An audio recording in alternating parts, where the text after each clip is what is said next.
Morning, Rotarians and guests. Welcome to the Rotary Club of Hudson. I'm Ron Strobel, the Sergeant at Arms. Our invocation this morning is by Jim Young.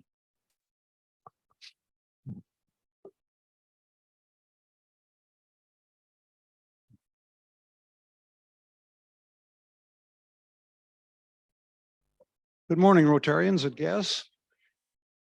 Enjoy this nippy morning.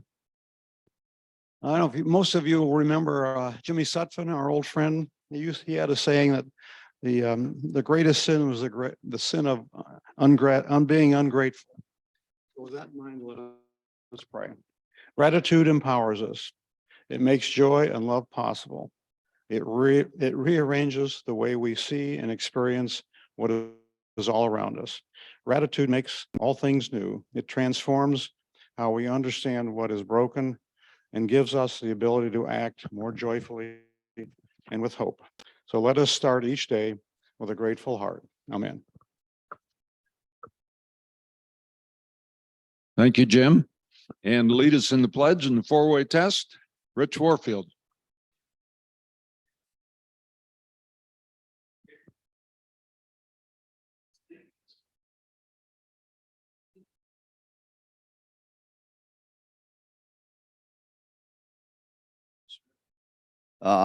Andy, is there an owl in here? Good morning, ladies and gentlemen, and yes, let us do the Pledge of Allegiance. I pledge allegiance to the flag of the United States of America and to the republic for which it stands, one nation, under God, indivisible, with liberty and justice for all.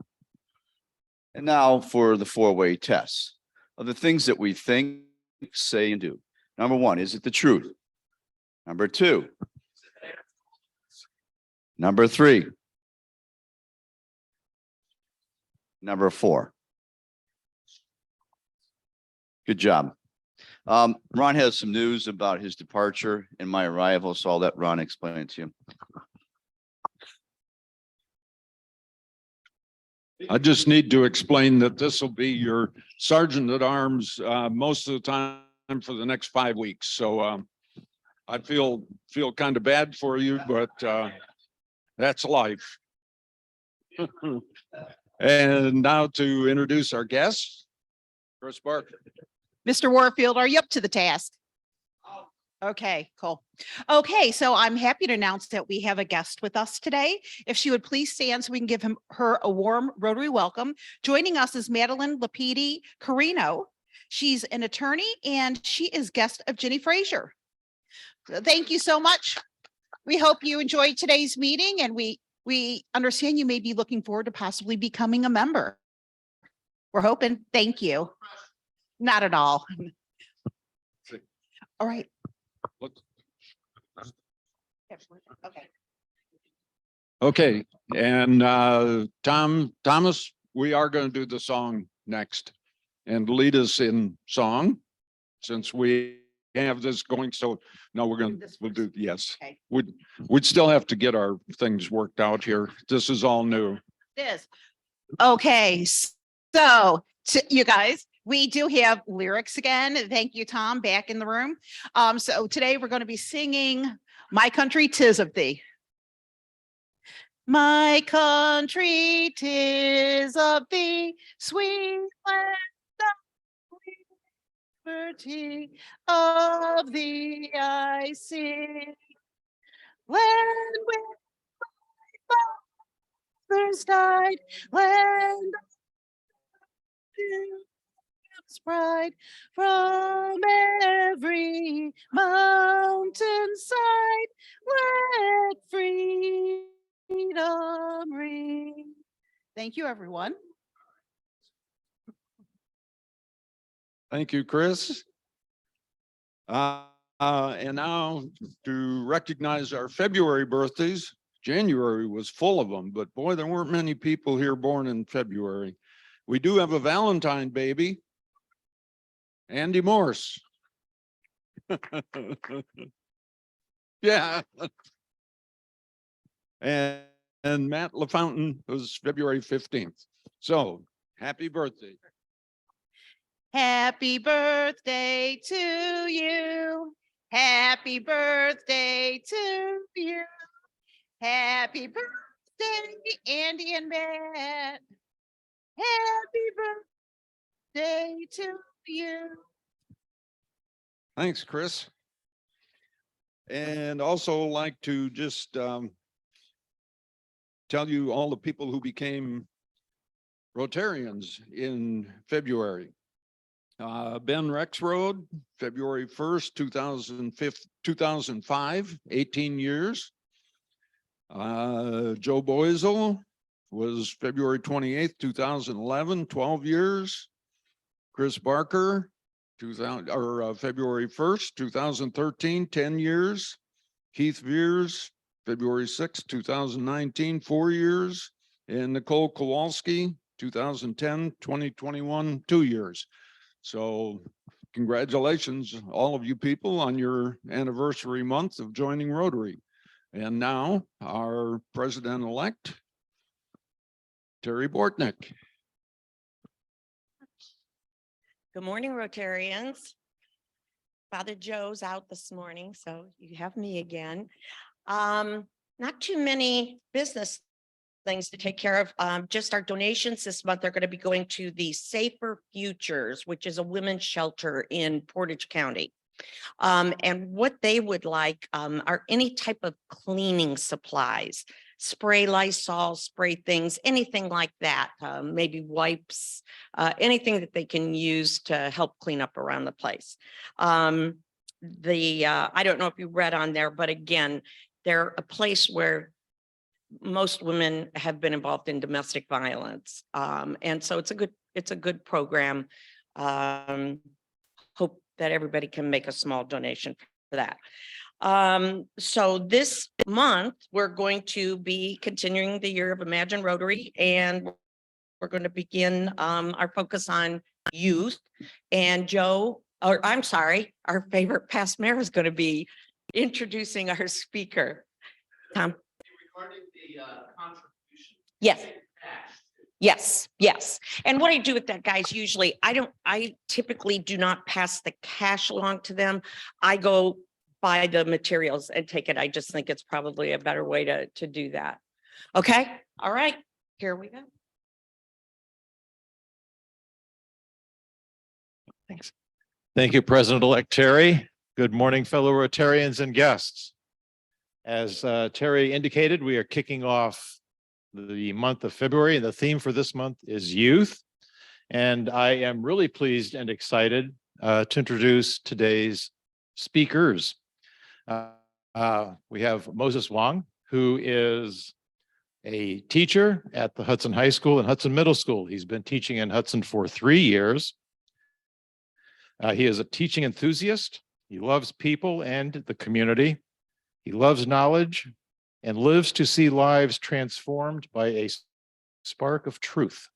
And Moses will also be introducing then Kaylee Rigo, who is a Hudson High School senior, I believe. All right, Mr. Wang. Please join me in giving him a warm Rotary welcome.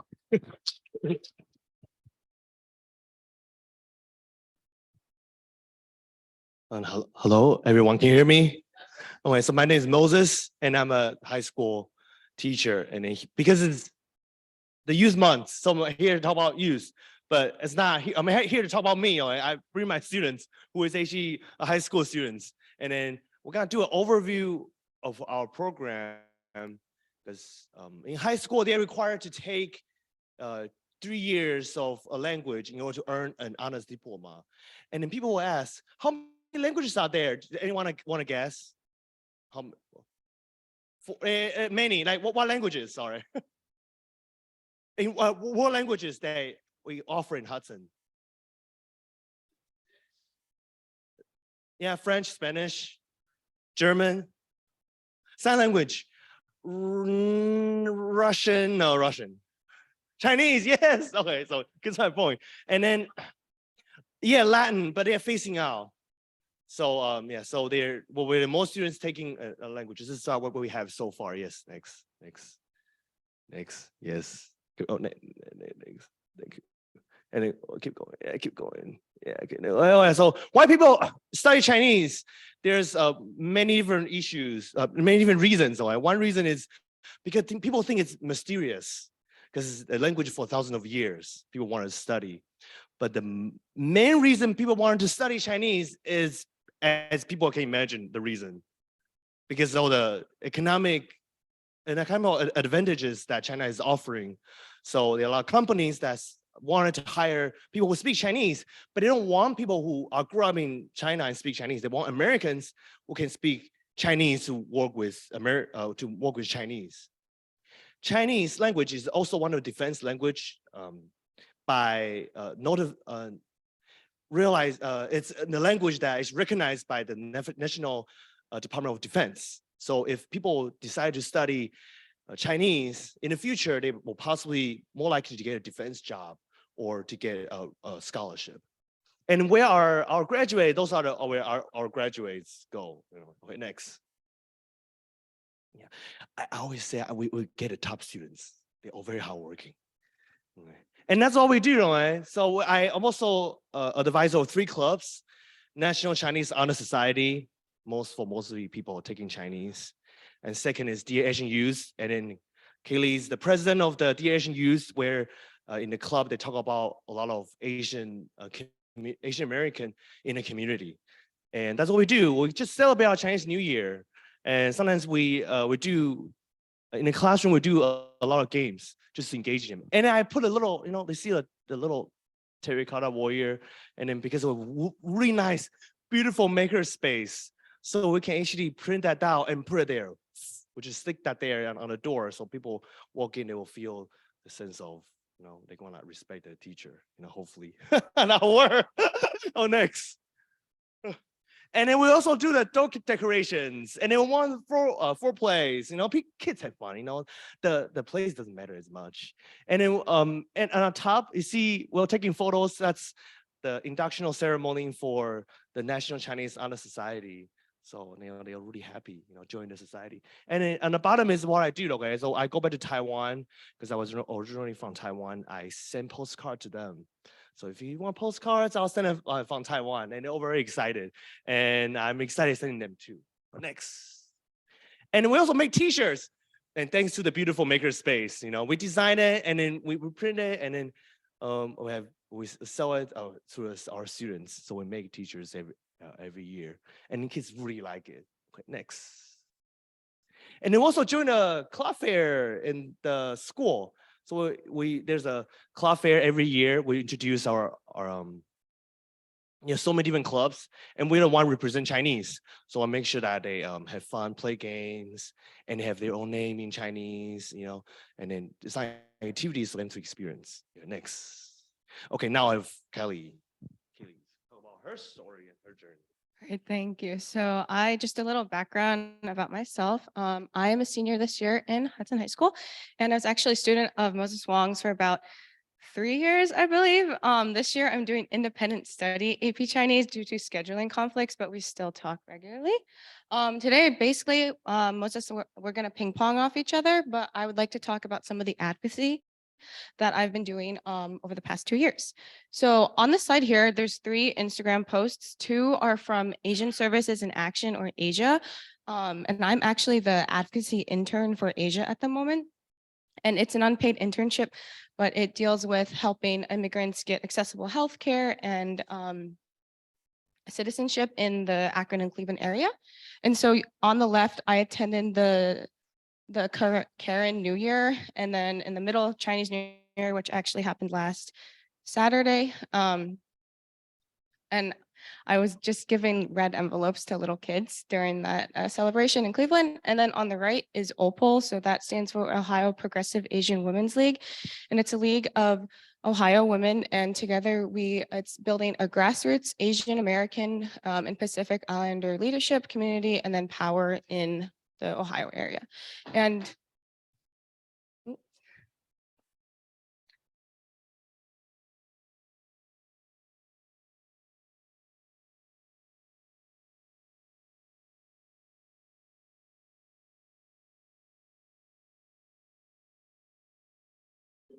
okay, sorry. So basically going off of that, I just wanted to show those 3 photos as just an intro of some of the things that I've been keeping myself busy doing. And actually I added it up, not this past week, but last week. I actually spent 20 hours on advocacy work, and that's on top of being a full-time student in multiple AP classes, having a social life, having a job that's paid, and seeing friends. So very, very busy, not a lot of sleep. We're working on finding that balance. So that's basically what I've been keeping myself busy with. Once the slides come back on, I would love to show more photos of some of the work I've been doing, but basically I identify as Chinese American, and I'm proud to be an advocate for the Asian American community because at the moment, our histories and our stories are being silenced by society, and that's not fair because everyone deserves to have respect in this society, which is not given. And through some of the work I've done and some of the amazing people I've met, we can work together to create a society that's more inclusive of all people. So once this slide comes back on, I can share some photos.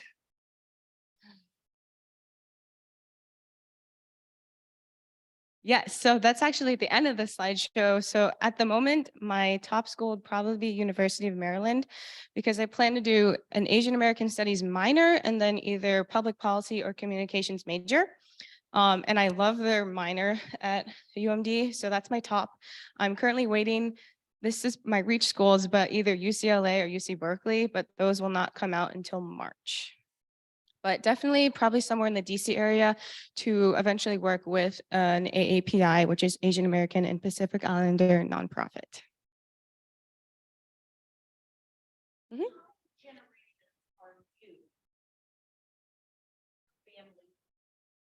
That's actually a really good question. So I'm actually adopted from China. I was adopted when I was 13 months old. So I'm technically first generation. I do have family in China. Obviously, I don't know who they are. But I can touch on that later on in the slides.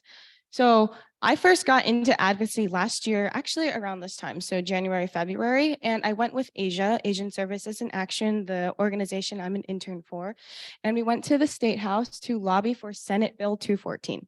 And so this bill would include Asian American and Pacific Islander histories into Ohio K-12 classrooms because at the moment, most history classrooms, they're very centered on like hitting the standards for Ohio, and not a lot of other marginalized groups' histories are being shared. And when we don't include histories such as the Chinese experience, the Indian experience, it shows those students that they don't matter in the classroom. And I think to create effective learning, we should show our students that everyone matters. And so by lobbying for Senate Bill 214, that was one of the ways that we could help create a more inclusive educational system. And so in the middle, I'm with Senator Tina Mahara. She was not reelected into this session of Congress.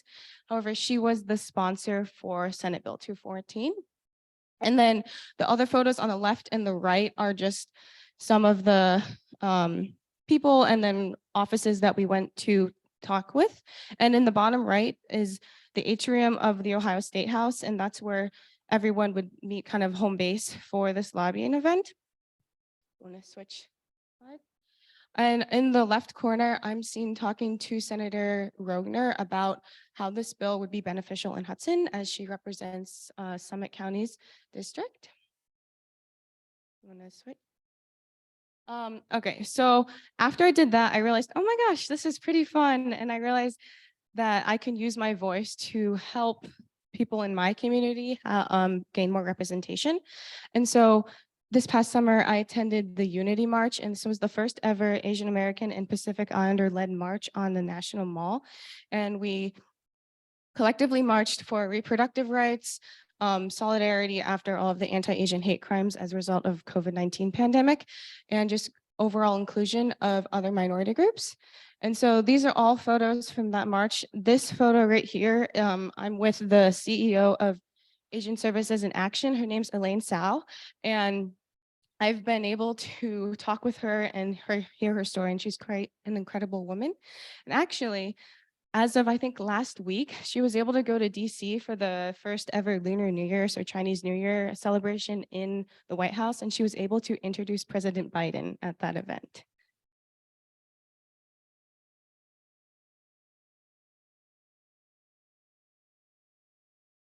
That's totally fine. It's all good. Don't worry about it.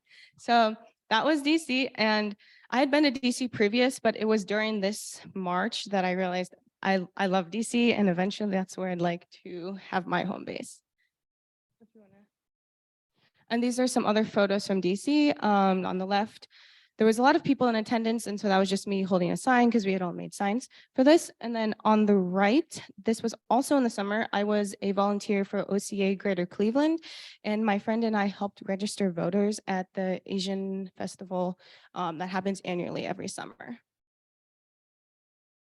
All right, and Moses Wang, he actually already mentioned this, but together we have a chapter of Dear Asian Youth in Hudson. And Dear Asian Youth, it's a national organization, and it's dedicated to celebration, empowering, and inclusion of all Asian youths. And I created a chapter of the national organization during the summer of my sophomore year. And we at Dear Asian Youth at Hudson High School adhere our goals to that of the national teams, which, as you can see listed here, and there is their Instagram. They have since gained many followers, and they actually have been getting a lot of traction. It's one of the main youth-led advocacy groups currently. So at Hudson High School, ours is similar to that of the quote that you saw on the previous slide. And in Hudson, we strive to create a safe space for minority students, and honestly any student, where they can share their opinions and feel included and welcomed and valued, because I think sometimes in high school it's very hard. Everyone's trying to figure out themselves. And so it can be very polarizing if you don't have a good grasp of yourself and you also happen to be a student with less representation. And so through Dear Asian Youth, we strive to create a place where people can go and feel like themselves. And we host a lot of cultural events because we aim to educate Hudson High School on different Asian festivals and holidays, as well as some of the political issues we're facing at the moment.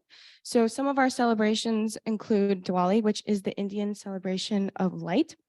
And we made pinch pots, which you can see in the animation, and then Rangoli, which is it's like designs with colored sand, and those are two traditions that are normally upheld during that holiday.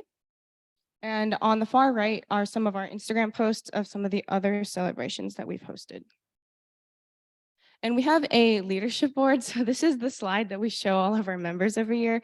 I'm the president and founder, and then you can see these 5 other ladies who are part of the board. And these are supposed to be funny photos. So our vision, we had a feature in the Hudson High School paper 2 years ago, and it was written by Yeji Kim. She's an alum of Hudson High School, and she now goes to Yale. And one of the quotes that was in this news article is, Dear Asian Youth at HHS strives to empower our Asian students through the celebration of their heritage, while also increasing political engagement through education to highlight the unique issues Hudson High School students face as a minority group. So that is the vision of our group. This was Diwali 2020, first year that our club was organized, and we started small. We had about 10 members, I guess, who would come to our bi-weekly meetings, and we have since gone to 60. So we've been able to jump. So this was Diwali 2020. We also had an Asian snack tasting in 2020, which we basically just tried a bunch of Asian snacks, courtesy of Katrina. You can see she's in the center of that photo. And this was during COVID, so we were hybrid. So our cohorts were split up by last name. So we were all not able to be together. So it was nice doing outdoor activities to create more connections. And we also celebrated Chinese New Year with Chinese National Honor Society because we often partner with them for events. And we made red envelopes, as you can see in the middle two photos. And in the Chinese tradition, red envelopes are given from elders to the younger generations on Chinese New Year. And they're normally stuffed with money, and it symbolizes like wealth and prosperity and good luck for the future. And so we gave red envelopes to the Hudson High School students, except we did not stuff it with money. We had gold coins. And here's some more photos from that day. And as you can see, all of our group photos, slowly and slowly, we have more participants through each photo. In 2020, we also hosted a bunch of community discussions because we were remote for most of the time. So some of our main discussions were cultural appropriation in light of Halloween, tiger parenting as it relates to the Asian community and ways that we can cope with that. And of course, not everyone in the Asian community has tiger parents because that's a stereotype, but we dismantled that stereotype, but then also talked about what exactly is tiger parenting and how the media portrays that. And then we also talked about Diwali when we had our celebration. And then one of the key focuses that we actually still focus on now is COVID-19 racism, because as a result of the pandemic, innocent Asian Americans were targeted for hate crimes out of frustration to the issues that the pandemic brought up. All right, in 2021, we had our kickoff and we had some traditional Asian food. And then we went over our goals for the new year and then what we had accomplished the year previous. We sold Pocky to raise money, and we had over 200 bags of Pocky. I don't know if you've seen the big containers at Costco, but we had about 12 of those, and we sold out in 5 minutes. We also celebrated Diwali, so here's some photos. And I think one of the pivotal aspects of the chapter last year was this forum we held. It was called the You Belong Forum. And we created a safe space for all students of Hudson High School to come and voice their opinions about their level of inclusion in the Hudson community. And together we were able to brainstorm ways we can make Hudson more inclusive to all students. Because I personally believe if you feel included in a community, you are more likely to be effective and help others in that community grow. These are some photos from that. It was a very good turnout, about 40 students, I believe, a lot that were not actually from the Dear Asian Youth Club, from other clubs, and then just other students. We actually partnered with Gay Straight Alliance and African American Awareness to promote this event. And at the end of last year, we also hosted a Holi celebration, and this is the Indian Festival of Color. And so at this celebration, traditionally, you throw colored paints and dyes at other people, and it's the celebration who can basically get the messiest. So we did this with colored Crayola paint, so it was washable. It was very, very messy. However, it was outside, so it was all good. And we were able to cater food from Chula, which is basically like an Indian Chipotle. And so that photo is shown there. Very good food. It's all about the food.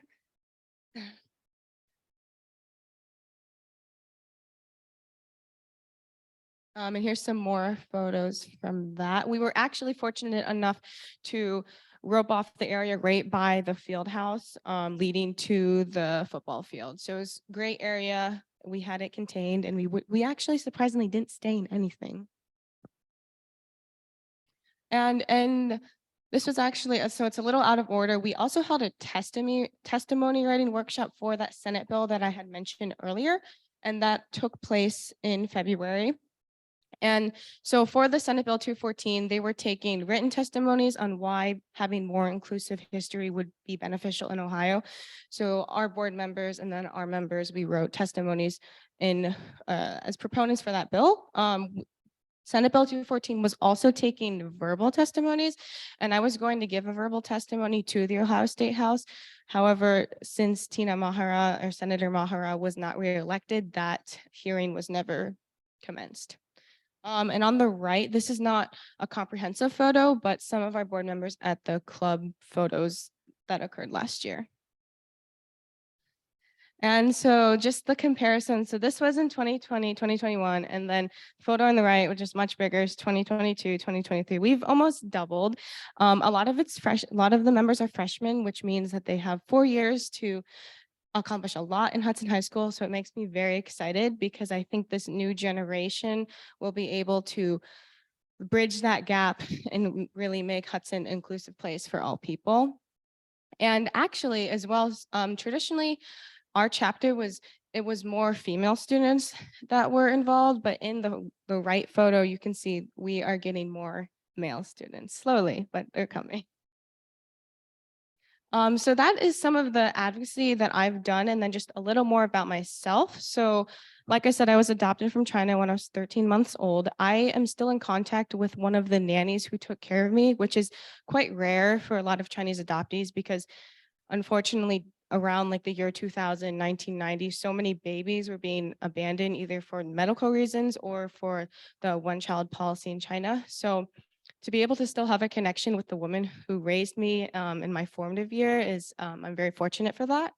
And on the right, so like I said, I still talk to this nanny. However, currently, amidst everything else that I'm doing, I'm currently trying to find birth relatives because I think it would be interesting to know maybe why I was given up and then if I have any underlying health concerns that I should know about. So I'm with this group of people who are also trying to find birth relatives, and we made search posters that these are out on all Chinese social media sites if anybody would like to come forward. And obviously, I know the likelihood of that happening is very low because one, there's a couple billion people in China, so the chances of someone seeing this ad are quite rare. And then two, because I probably was potentially like an illegal second child during their one-child policy, they could get in trouble for coming forward and revealing that they had other illegal children.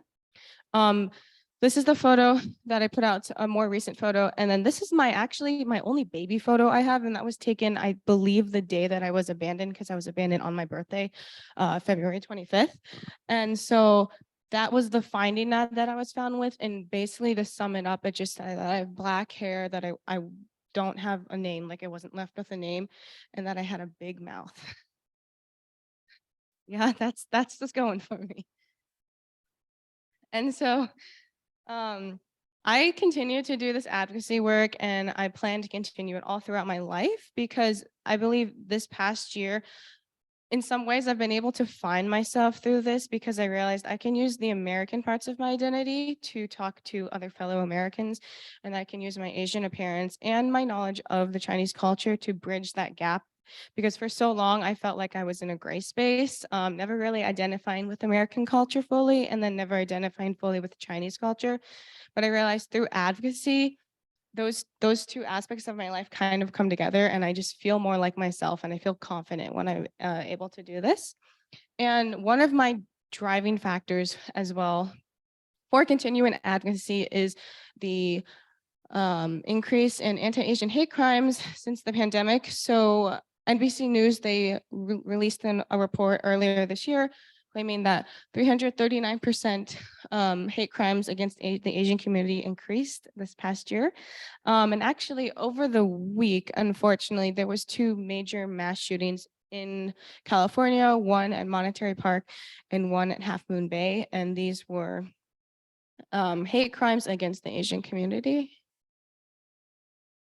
And one that also made the news recently, actually January 15th, there was a stabbing at Indiana University by this woman, Billie Davis, and she repeatedly stabbed an Asian woman, and I quote, and this was her reasoning, "It would be one less person to blow up our country."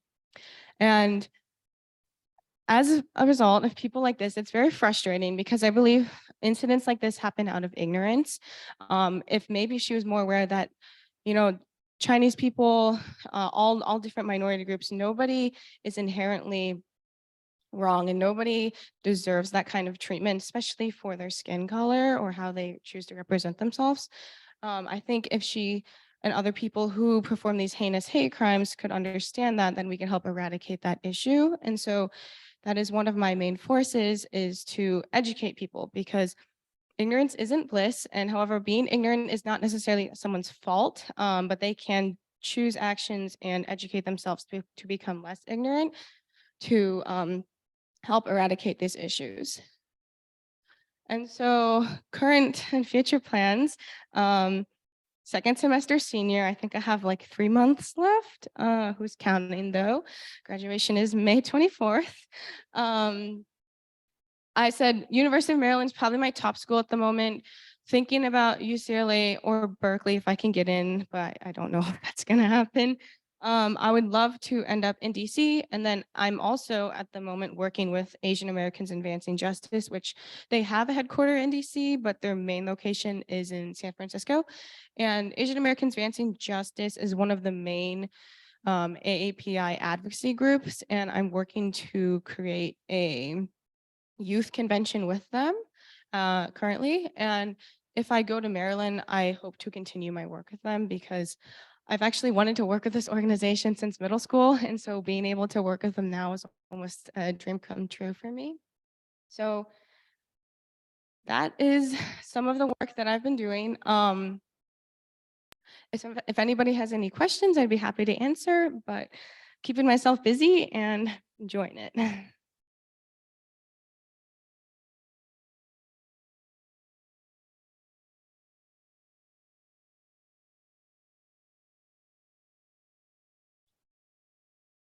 Thank you very much, both of you. Yes. Though. Just Yeah. a great story and great background.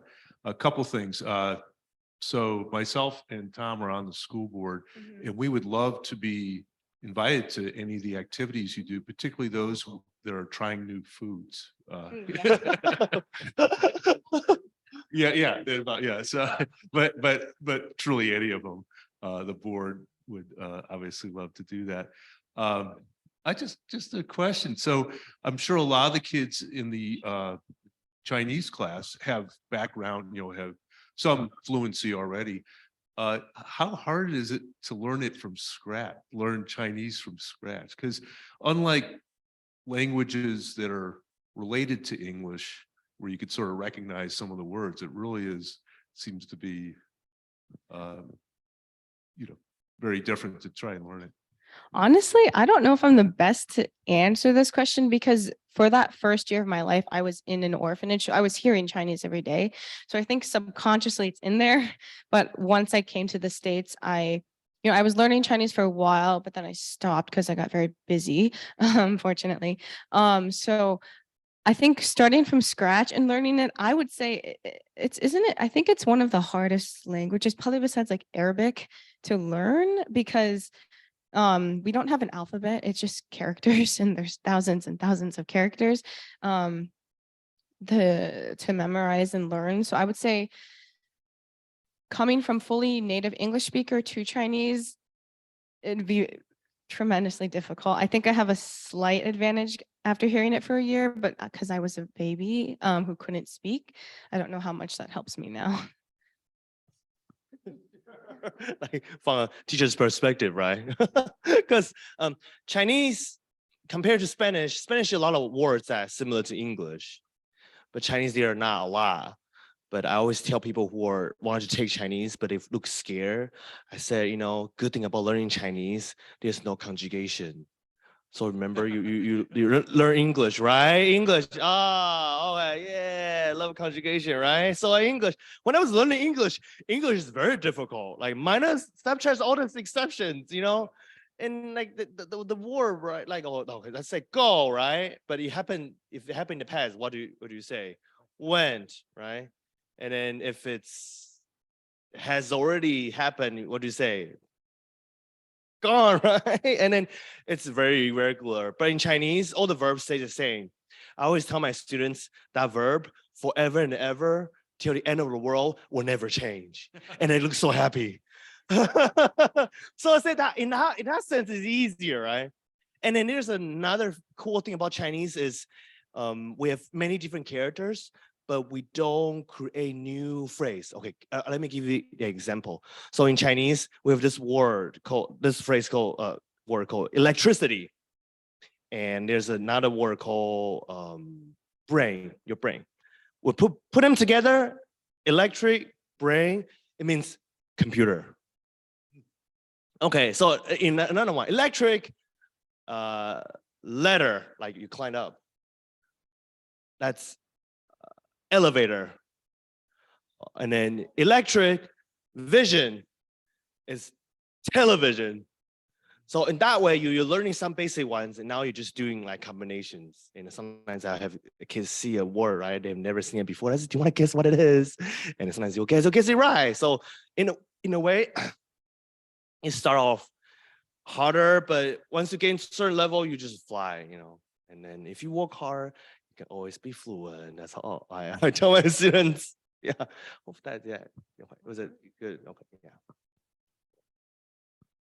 And then we also have a lot of students study Chinese as well, because I started teaching during pandemic, and then, like there are a lot of, before me, there were like 4 Chinese teachers in 2 years because of the high turnover rate.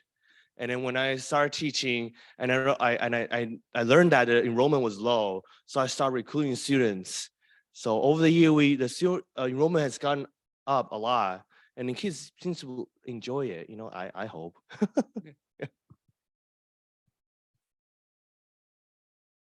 Just wanted to ask, so is it Carrie? Is that right? Kaylee. I'm sorry, Kaylee. So with your work, Mhm. I mean, how long have you been in the Hudson schools?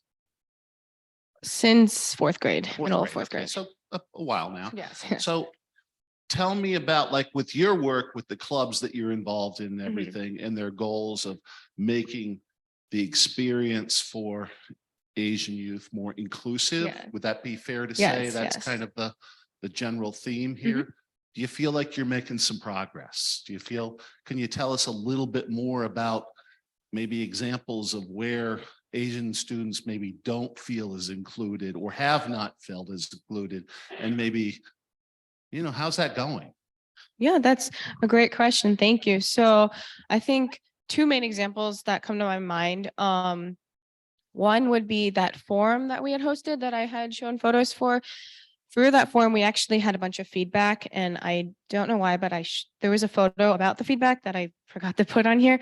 But Asian students, and then also other students of color and just students in general at Hudson, they were saying through that forum, they believe that their voices were heard, and they believe that through talking in smaller groups, they could share their opinions. Because I think for anyone going through high school is a very hard time, because you're trying to figure out who you are, and you're trying to weed out those friends who maybe aren't helping you necessarily, or a bad influence. And so I think through having that smaller talk, we were able to foster some deeper connections. And that was shown with, like you said, our Asian students, and then everyone else who attended. I think also in, not so much in school, but just in the work that I do outside of school, we have had some parents of younger children who are learning more about other students' histories and other people's backgrounds and cultures tell us how excited their children are to learn about things that they didn't know. So some of the younger grades are learning about Ramadan. And they were saying how it was very exciting for them that they didn't know about this celebration that took place, and they actually looked forward to going to school to learn about those different cultures. I applaud you for what you're doing. I Thank really you. appreciate the enthusiasm you bring to it. And I noticed in the resume of the teacher that you have an interest in music. And what I'd like to comment on is that there's a international consideration that music is sort of an international language.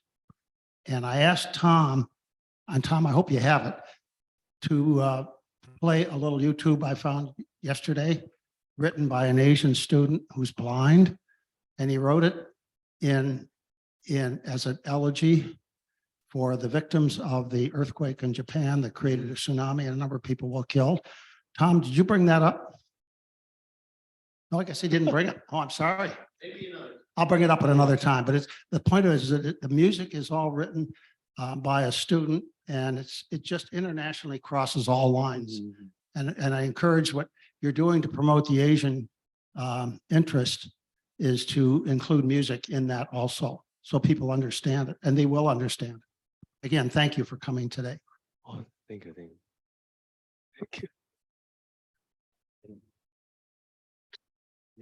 Yeah. Kind of two-part question here for Kaylee. The level of acceptance, receptiveness, enthusiasm by the general high school population for the kinds of things that you're trying to do. Mhm. And also, what kind of reception did you get in Columbus from our state legislators when you went down to talk to them?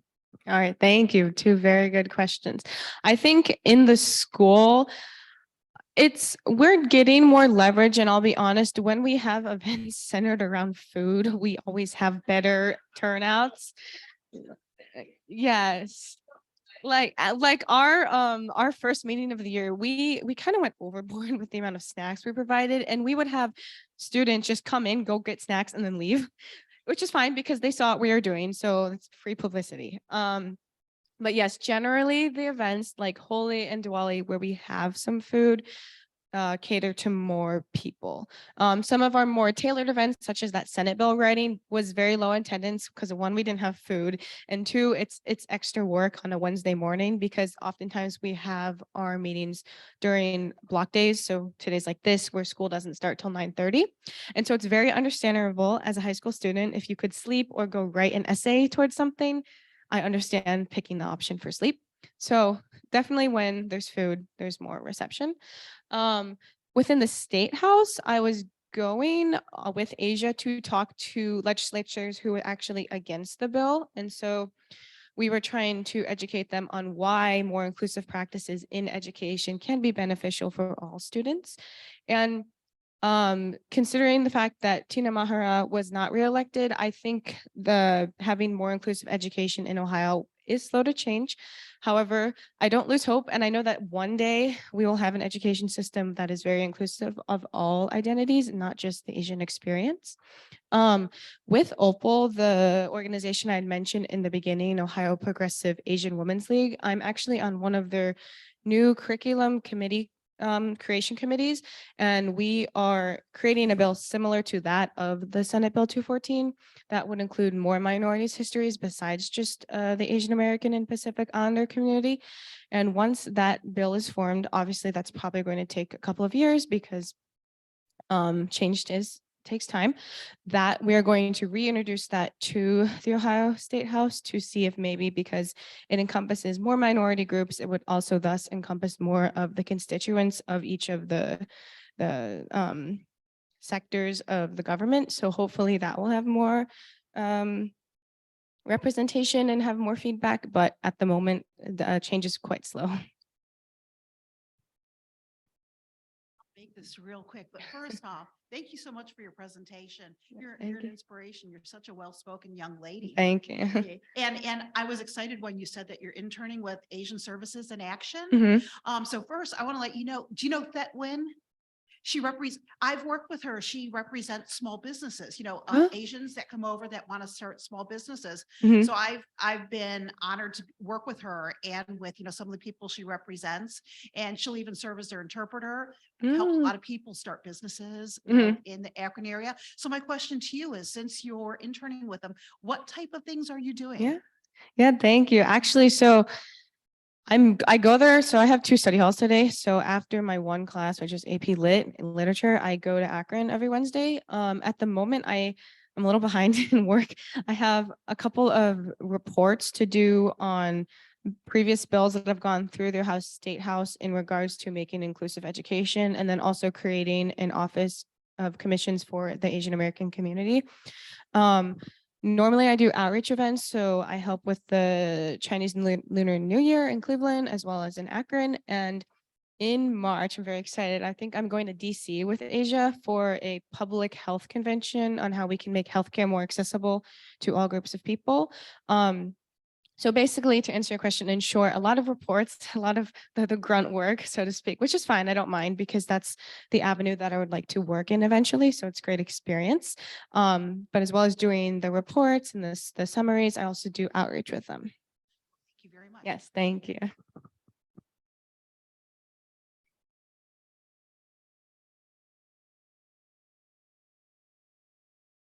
Hi, I'm Tricia Getz. I'm a child psychiatrist, Oh, and I just wanted to say to you, you are an amazing young woman. thank you. You've taken a challenge in your life, struggling with Mhm. identity, and you've taken that and you have put it into work where you've taken your difficulties with your identity and put it into some amazing work. And most teenagers aren't able to do that. And you are going to go amazingly far in your life. And so you are, just again, I'll say the word again, an amazing young woman. Thank you. And Thank you. your parents have to be extremely proud of you. Thank you so much.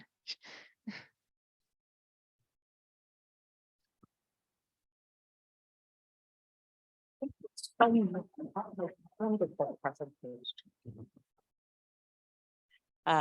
you, Mr. Wang and Kaylee. I agree. I think I can speak for the group in saying that you are a fantastic advocate for the Asian American community. I expect that we'll hear great things about you in the future. You've put your big mouth to good work. So good on you. Rhoda. Do I have an envelope? Oh, there it is. Duh. Okay.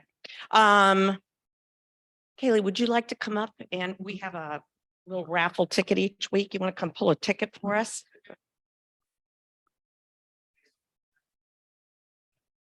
We have a lot of them in here this week. $9. Yeah, go ahead. 6868137. 307. Okay. Somebody out there has it. It's $9, 307.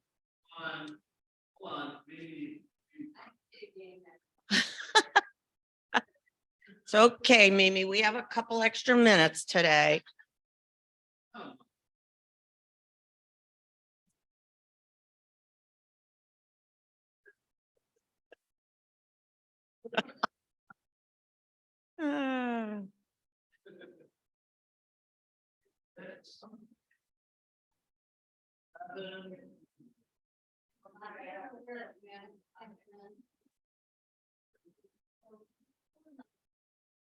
Okay, Kelly, you want to pull another one for us, please? I threw it back in there. I hope it's not. That'd be bad. I have a 6812888. 288. Oh, winner, chicken dinner.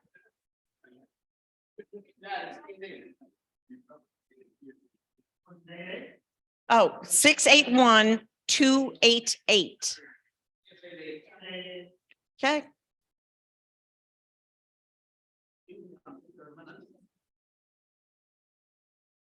We're getting low on marbles too. We've got, what is it? $329. 329. There's that dark one in there. Yep, not this week, Bill. Pardon me? Sure. Yeah. Okay. All right. Thanks. Okay. Thank you very much, everyone. Today is National Dark Chocolate Day, in case anybody didn't know. So go buy a candy bar.